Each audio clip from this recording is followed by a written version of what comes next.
በስመ አብ ወወልድ ወመንፈስ ቅዱስ አሐዱ አምላክ አሜን። የተከበራችሁ የተወደዳችሁ የእግዚአብሔር ቤተሰቦች እናታችን የቅድስተ ቅዱሳን የንጽሕተ ንጹሐን የድንግል ማርያም የቃል ኪዳን ልጆች እንደምን ሰነበታችሁ? እንደምን ዋላችሁ? እንደምን አመሻችሁ? ልዑል እግዚአብሔር የአባቶቻችን አምላክ ፈጣሪያችን ስሙ ለዘላለሙ የተመሰገነ ይሁን። ቅድስተ ቅዱሳን ንጽሕተ ንጹሐን ድንግል ማርያም ረድኤቷን በረከቷን ታሳድርብን። ጥንተ ጠላታችንን ዲያብሎስን አምላካችን መድኃኒታችን ኢየሱስ ክርስቶስ በቅዱስ መስቀሉ ራሱን ቀጥቅጦ ከመካከላችን ያስወግድልን። አሜን። ንግረነ ማይዜ ይከውን፣ ንገረን ይህ መቼ ይሆናል? የማቴዎስ ወንጌል ምዕራፍ 24 ቁጥር 3። እንኳን ለደብረ ዘይት ለጾም እኩሌታ ነገረ ምጽአቱ ለሚታሰብበት ለዚህ ታላቅ በዓል አምስተኛው ሰንበት በሰላም በጤና በሕይወት ጠብቆ አደረሳችሁ አደረሰን። እንዲሁም የጌታችን የመድኃኒታችን የኢየሱስ ክርስቶስ ግማደ መስቀሉ ብርሃነ መስቀሉ የተገኘበት የወጣበት መስከረም 17 ቁፋሮ እሌኒ ንግሥት አስጀምራ መጋቢት 10 ቀን መስቀሉ የተገኘበት የወጣበት ታላቅ በዓል ነውና የድል በዓል ነውና ለዚህ ዕለት በሰላም በሕይወት ጠብቆ በሰላም አደረሳችሁ አደረሰን። ንገረን ይህ መቼ ይሆናል? ይህንን ቃል የተናገሩት አባቶቻችን ሐዋርያት ናቸው። በተለይም የምስጢር ሐዋርያት የሚባሉት እነ ቅዱስ ጴጥሮስ፣ እነ ቅዱስ ዮሐንስ፣ እነ ቅዱስ ያዕቆብ፣ እንድርያስ የጴጥሮስን ወንድም ጨምሮ እነዚህ የምስጢር ሦስቱ የምስጢር ደቀ መዛሙርት ይባላሉ። የምስጢር ሐዋርያት ይባላሉ። ደብረ ታቦር ተራራ ላይ ታስታውሱ እንደሆነ ጌታችን መድኃኒታችን ኢየሱስ ክርስቶስ ብርሃነ መለኮቱን በገለጸበት ሰዓት እነዚህ ሦስት ደቀ መዛሙርት ዮሐንስን፣ ጴጥሮስን፣ ያዕቆብን ነበር ይዟቸው የወጣው። የምስጢር ደቀ መዛሙርት የምስጢር ሐዋርያት ይባላሉ። ጌታችን መድኃኒታችን ኢየሱስ ክርስቶስ ሊሰቀል በሐሙስ ጸሎተ ሐሙስ ወደ ፈተና እንዳትገቡ ተግታችሁ ጸልዩ ብሎ መመሪያ የሰጣቸው ለእነዚህ ሦስት ደቀ መዛሙርት ነበረ። የምስጢር ደቀ መዛሙርት ይባላሉ። ዛሬም በዚህ በደብረ ዘይት ተራራ ላይ እነዚህን እንድርያስን ጨምሮ እነዚህ ደቀ መዛሙርት የጠየቁት ጥያቄ ነው። ንገረን ይህ መቼ ይሆናል? ስለ ቤተ መቅደሱ ማማር አሳይተውት እያሳዩ የቤተ መቅደሱን ማማር፣ የቤተ መቅደሱን ከፍታ፣ የቤተ መቅደሱን ትልቅነት፣ ግዙፍነት እያሳዩ ደቀ መዛሙርቱ የመቅደሱን ግንቦች ይላል ሲያሳዩት ሊያሳዩት ቀርበው ነበርና ጌታችን መድኃኒታችን ኢየሱስ ክርስቶስ ግን ይህ ሁሉ ታያላችሁን?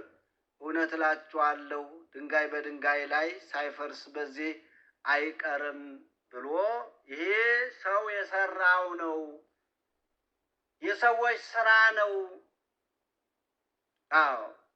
የሰዎች ስራ ደግሞ ቢፈርስ አይደንቅም። የእግዚአብሔር ሕንፃ ሰው ይፈርሳል፣ ያልፋል፣ ዓለም ያልፋል ብሎ ስለ መምጫው ስለ ዳግም ምጽአቱ ዳግም መጥቶ ይህን ዓለም እንደሚያሳልፍ በነገራቸው ጊዜ ነበረ ይህንን ጥያቄ ያቀረቡት። ወገኖቼ ወደ ጥያቄው እንመጣለን። ደብረ ዘይት ማለት ወይራ ያለበት ወይራ ዛፍ ያለበት ተራራ ማለት ነው። ደብር ማለት ተራራ ማለት ነው ወገኖቼ። ደብር ማለት ተራራ ማለት ነው። ዘይት ማለት ደግሞ ወይራ ዛፍ ነው። ከወይራ ፍሬ ተጨምቆ ዘይት ስለሚወጣ ስለዚህ ደብር ማለት ተራራ ነው። ተራራው ደግሞ በወይራ ቅጠል በወይራ ዛፍ የተሸፈነ ስለሆነ ደብረ ዘይት የሚለውን ስያሜ ተሰጥቶታል ማለት ነው። ይህንን ስያሜም የሰጠው የቤተ ክርስቲያናችን ሊቅ ቅዱስ ያሬድ ነው። ቅዱስ ያሬድ ደብረ ዘይት የሚል ስያሜ ሰጥቶታል። ይህ ተራራ በኢየሩሳሌም በስተምስራቅ ጥቂት ኪሎ ሜትር ራቅ ብሎ የሚገኝ ታላቅ ተራራ ግዙፍ ተራራ ነው። ግዙፍ ተራራ ነው። ጌታችን መድኃኒታችን ኢየሱስ ክርስቶስ ለደቀ መዛሙርቱ ዳግም እንደሚመጣ ይህንን ነግሯቸዋል። ግን በዚህ ቦታ የተከናወኑ ስራዎችንም እናያለን ማለት ነው። መድኃኒታችን ኢየሱስ ክርስቶስ የሆሳዕና ዕለት ከደብረ ዘይት ወደ ኢየሩሳሌም ገባ ይላል። ከደብረ ዘይት ነው ወደ ኢየሩሳሌም የመጣው ሊመሰገን፣ ክብሩን ሊገልጽ፣ ምስጋና የባህሪው የሆነው ኢየሱስ ክርስቶስ ሲጠራጠሩ ለነበሩ፣ ሲገፉ ለነበሩ፣ ሲንቁ ለነበሩ ይህማ የማርያም ልጅ አይደለም የዮሴፍ ልጅ ሲሉት ለነበሩ ምስጋና የባህሪው መሆኑን እንዲያዩት ክብሩን ሊገልጽ ሕፃናት ከእናታቸው ጀርባ ሁነው ሆሳዕና በአርያም እያሉ እንደሚዘምሩ ለማረጋገጥ ወደ ሆሳዕና ወደ ኢየሩሳሌም የገባበት ዕለት ከደብረ ዘይት ተነስቶ እንደሆነ ወንጌሉ የማርቆስ ወንጌል ምዕራፍ 11 ቁጥር 1 ላይ ይነግረናል። ሌላው ጌታችን መድኃኒታችን ኢየሱስ ክርስቶስ የጸለየበት ቦታ ከደብረ ዘይት ስር ይገኛል። ጌቴሰማኒ በጸሎተ ሐሙስ በመጨረሻዋ ሰዓት ጌታችን መድኃኒታችን ኢየሱስ ክርስቶስ ክብር ይግባውና ጸሎት ሊያስተምረን ደቀ መዛሙርቱን አስከትሎ ወደ ፈተና እንዳትገቡ ተግታችሁ ጸልዩ ብሎ ለነሱም እንዲጸልዩ መመሪያ ሰጥቶ የጸለየው በዚህ ተራራ ስር ነው የሚገኘው ጌቴሰማኒ ማለት ነው። ሌላው ጌታችን መድኃኒታችን ኢየሱስ ክርስቶስ ወደ ሰማይ ያረገው በደብረ ዘይት ላይ እንደሆነ መጽሐፍ ቅዱስ ይነግረናል። የሐዋርያት ሥራ ምዕራፍ 1 ቁጥር 12፣ የሉቃስ ወንጌል ምዕራፍ 24 ቁጥር 52 ላይ እናገኛለን ወገኖቼ። ከመምጣቱ በፊት የተከናወኑ ነገሮች ናቸው። በዚህ ተራራ ላይ ደብረ ዘይት ላይ ጌታችን መድኃኒታችን ኢየሱስ ክርስቶስ በደብረ ዘይት ተራራ በዓለም ፍጻሜ ዓለምን ለማሳለፍ እንደሚመጣ ትንቢት ተነግሯል። እግዚአብሔር የሚሰራው ስራ ወገኖቼ ዝም ብሎ ደርሶ እንደ እንግዳ ደራሽ እንደ ውሃ ፈሳሽ ዝም ብሎ የሚከናወን አይደለም። ነቢያትን ትንቢት አናግሮ ነቢያት ትንቢት የተናገሩትን ደግሞ መጥቶ ራሱ የፈጸመው ራሱ ነው። ስለዚህ ነቢያት ትንቢት ተናግረዋል። ነገረ ምጽአቱን በደብረ ዘይት እንደሚያከናውን ትንቢት አስቀድሞ ተነግሯል። ነቢዩ ዘካርያስ ትንቢተ ዘካርያስ ምዕራፍ 14 ቁጥር 4 ላይ እንዲህ የሚል ቃል እናገኛለን ወገኖቼ። ወውታሜረ ይቀውም አገሪሁ ለእግዚእነ ውስተ ደብረ ዘይት። ምን ማለት ነው? በዚያ ቀን ይላል እግሮቹ በኢየሩሳሌም ትይዩ በምስራቅ በኩል ባለው በደብረ ዘይት ላይ ይቆማሉ። የማን እግሮች? የጌታችን የመድኃኒታችን የኢየሱስ ክርስቶስ ዳግም ሲመጣ በግርማ መለኮት በክበበ ትስብእት የለበሰውን ስጋ የተዋሃደውን ስጋ ያን ሁኖ አይደለም የሚመጣው፣ በሚያስፈራ ግርማ ነው የሚመጣው። በሚያስፈራ ግርማ ነው የሚመጣው። ስለዚህ በዚህ ትይዩ ይቆማሉ። በዚህ ትይዩ በስተ ምስራቅ በኩል ባለው በደብረ ዘይት ላይ ይቆማሉ። ደብረ ዘይትም ይላል በመካከል ወደ ምስራቅና ወደ ምዕራብ ይሰነጠቃል ይላል። ይሰነጠቃል። ምክንያቱም ወገኖቼ በግርማ መለኮት ነው የሚመጣው። ለፍርድ ነው የሚመጣው። ደብረ ዘይት ተራራም አትችልም፣ ከሁለት ትሰነጠቃለች ይላል። ነብዩ ይህንን ተናግሯል ማለት ነው። ነብየ እግዚአብሔር ቅዱስ ዳዊትም ይህንን ቃል ያጠናክረዋል ማለት ነው። ነብየ እግዚአብሔር ቅዱስ ዳዊት በመዝሙር 49 ቅንፍ 50 ቁጥር 3 ላይ እግዚአብሔር ሰጋደ ይመጽእ ወአምላክነ ኢያረምም እሳት ይነድድ ቅድሜሁ። ትርጉም እግዚአብሔር ግልጥ ሆኖ ይመጣል፣ አምላካችን ይመጣል፣ ዝምም አይልም።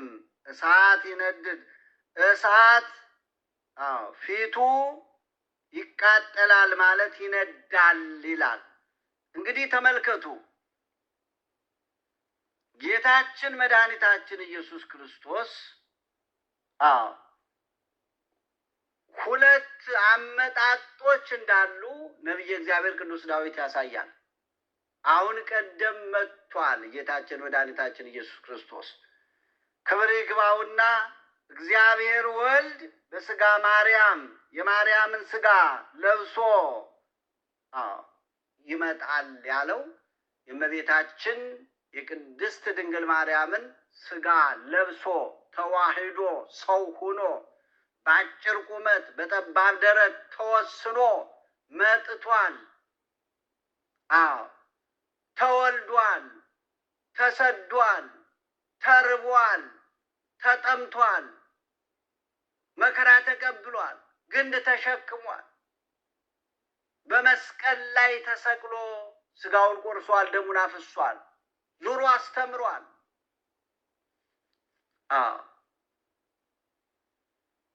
እያረምም ዝምም አይልም።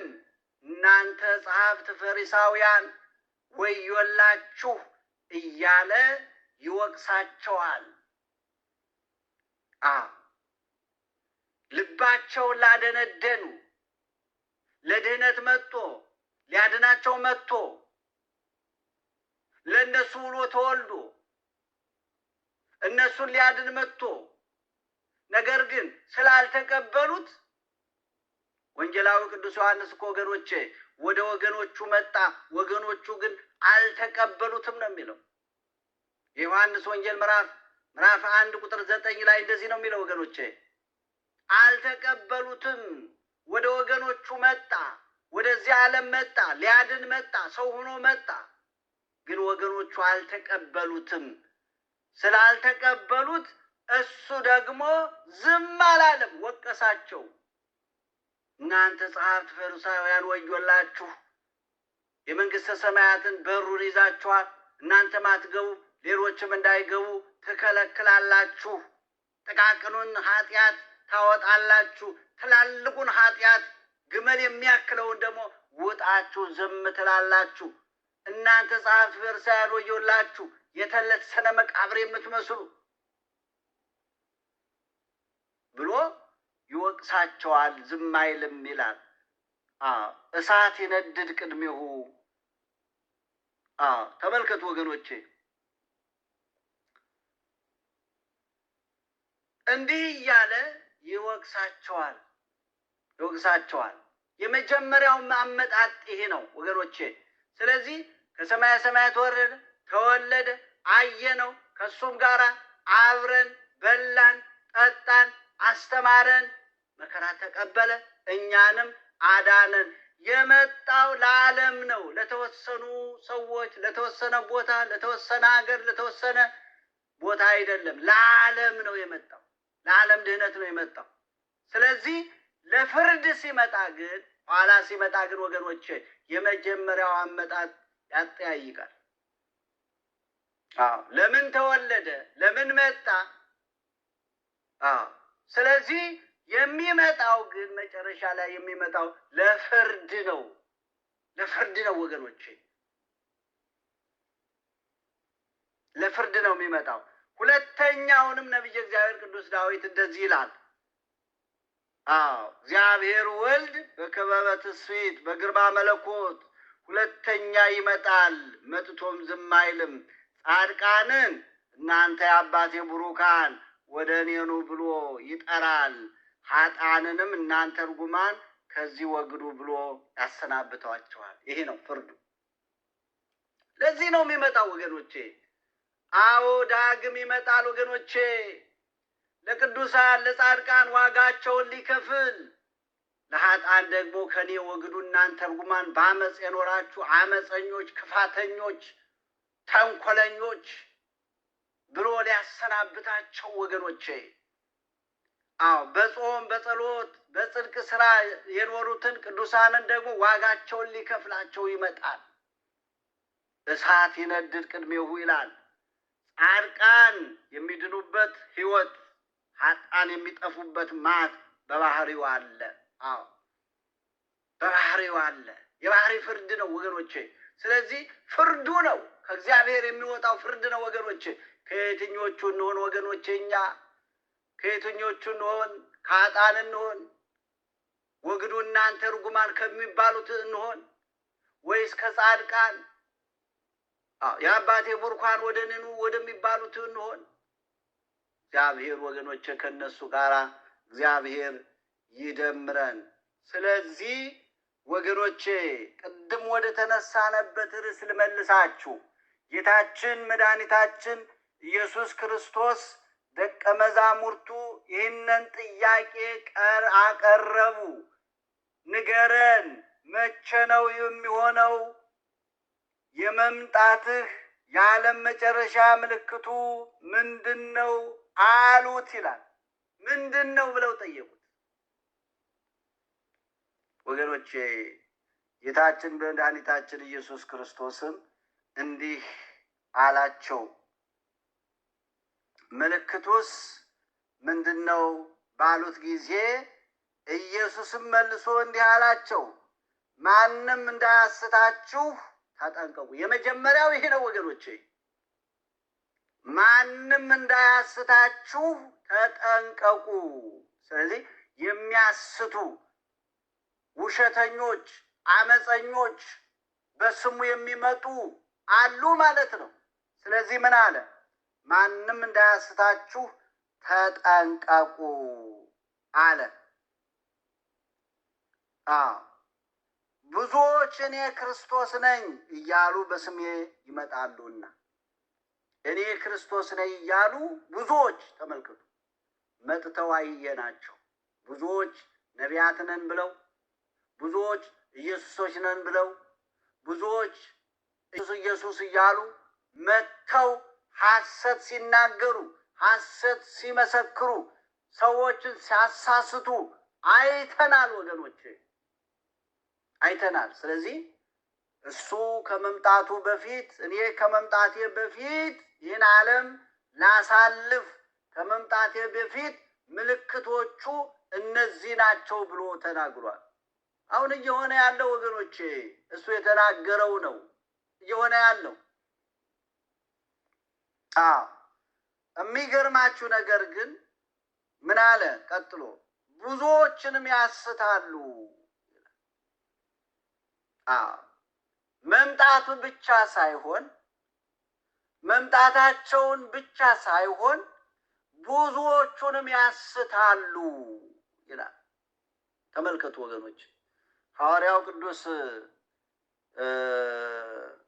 ዮሐንስ በመልእክቱ ላይ ምዕራፍ 2 ቁጥር 18 ላይ በመጨረሻው ሰዓት እንደሆነ እናውቃለን ይላል። መጨረሻው ሰዓት። ምክንያቱም የክርስቶስ ተቃዋሚዎች ተነስተዋል። ስለዚህ መጨረሻው ሰዓት እንደሆነ እናውቃለን ይላል። መጨረሻው ሰዓት ብዙዎችን አሳቱ ወገኖቼ። ብዙዎችን ከመስመር አውጥተው፣ ብዙዎችን ከክርስትና አውጥተው፣ ብዙዎችን ከበረታቸው አውጥተው፣ ብዙዎችን ከቤተ ክርስቲያን አውጥተው አሳስተው አየናቸው። ይህንን ቃል ጌታችን መድኃኒታችን ኢየሱስ ክርስቶስ ክብር ይግባውና አስቀድሞ ተናግሯል። ለደቀ መዛሙርቱ ደብረ ዘይት ላይ ተናግሯል። ወገኖቼ የተናገረው ነገር ነው እየተፈጸመ እየሆነ ያለው። ቀጥሎ ያለውን እንየው። ጌታችን መድኃኒታችን ኢየሱስ ክርስቶስ ቀጠለ። ጦርንም የጦርንም ወሬ ትሰሙ ዘንድ አላችሁ ይላል። አዎ ጦርንም የጦርንም ወሬ ትሰሙ አላችሁ፣ ትሰሙአላችሁ። እየሰማን ነው ወገኖቼ። መስማት ብቻ አይደለም፣ የመከራው ሰለባ ሁነናል ወገኖቼ። አገራችን ላይ የምታዩት፣ በዓለም ላይ የምታዩት ጦርነቱ፣ መፈናቀሉ፣ ስቃዩ፣ ስደቱ፣ ሞቱ እርስ በርስ ተመልከቱ፣ እናያለን። የጦርን ወሬ ትሰማላችኋል። ሰማን። ጦርንም የጦርን ወሬ ታያላችሁ።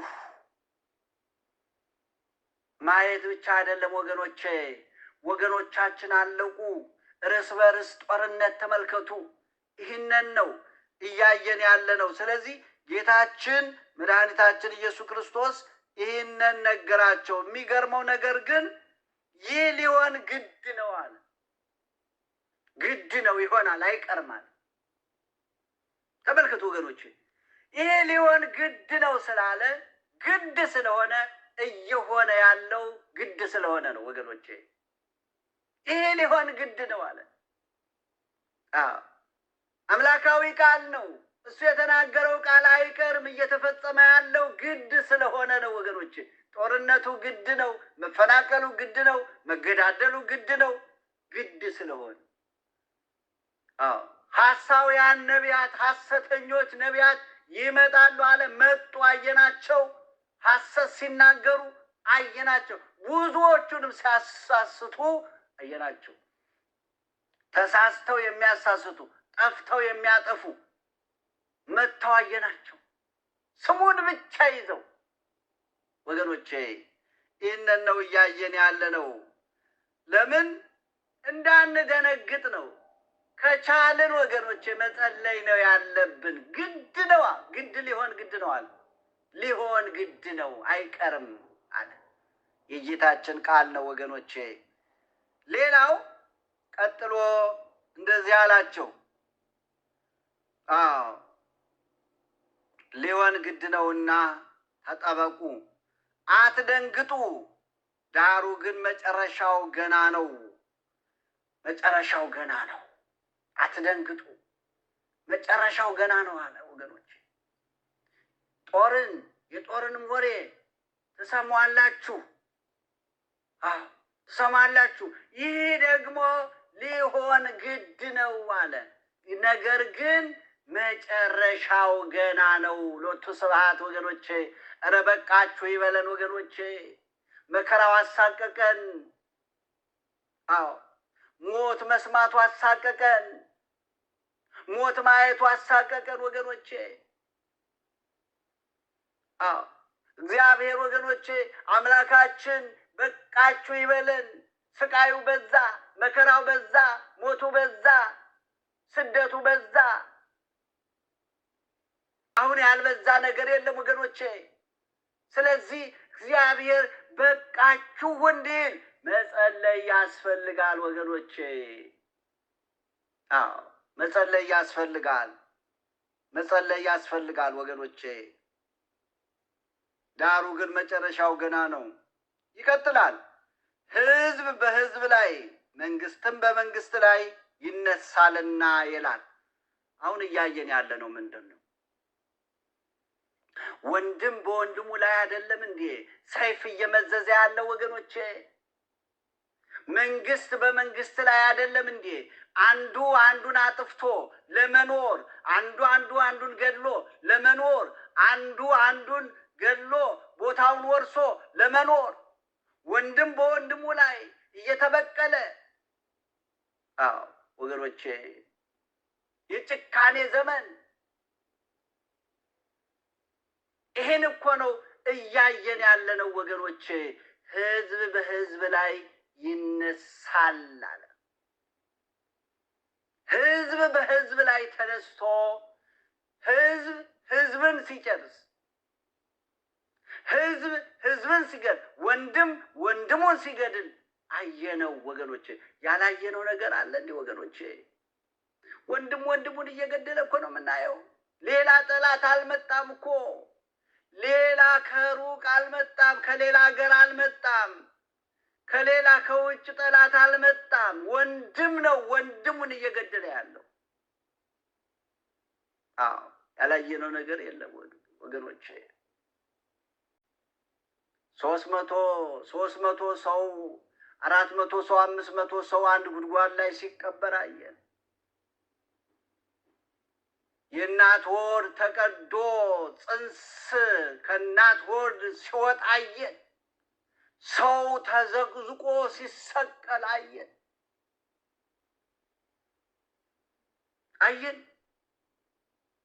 ወንድም ወንድሙን ሲገድል አየን።